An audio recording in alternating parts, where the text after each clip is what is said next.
Dennis, perhaps the most farcical game of football ever played. What's your reaction to it? Yeah, I've never been involved in something like that as a player or a manager. It was just incredible.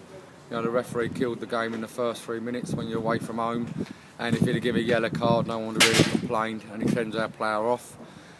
You know you've got an uphill task, but then we get another player sent off, which was fair. I thought the sending off for King was fair. It's in his hand, so that should be a sending off. But now, we've got 9 players, and we've shown our character. We've worked hard. In the first half, we've contained them for 1 goal, and we had 3 really good chances ourselves. So I said to them at half-time, have the belief that you can get something out of this. Defend well, ride your luck. I said, what you got to do is just not give away free kicks or corners, because that's the only time they can overload us. When they're putting crosses in open play, we've got enough bodies in there because they can't send everybody up.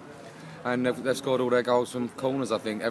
You can't pick them all up when you've only got 9 and 8 players. It's just impossible. So they got their goals from corners. We couldn't pick them all up. And it was just difficult. The tackle on Jamie McGee was just horrendous. Don't even book him. So he comes off injured.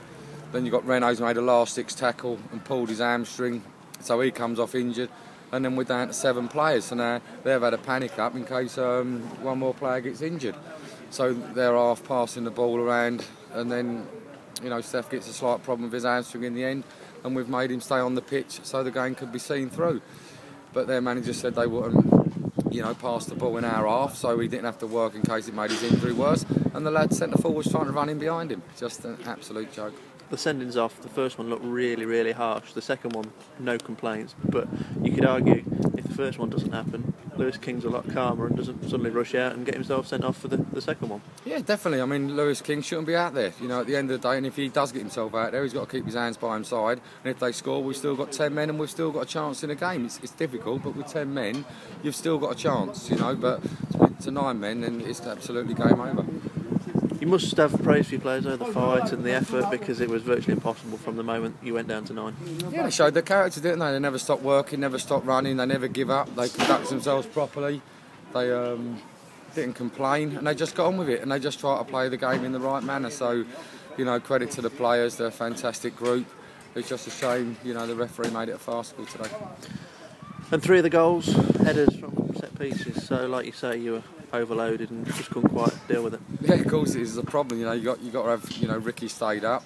You've got to have one up there. They put everybody in the box, and then we've probably got 6 players marking 9. So they're always going to have one person free, and that's what it turned out. We defended the best we could, but we can't pick all of their players up, unfortunately. In effect, have you got to treat this like the Hednesford defeat, where you were beaten with half a side? You were beaten with half a side today for different reasons, but just got to forget about it now and focus on the rest of the season. Yeah, you just hope it makes us stronger. At the end of the day, we've been in this game here today, and hopefully we'll be really determined to make sure we finish in front of this team that we played today, because I thought the whole lot from their dugout, didn't conduct themselves very well, and it'll make us stronger to make sure we finish above them. And it is Hednesford next week.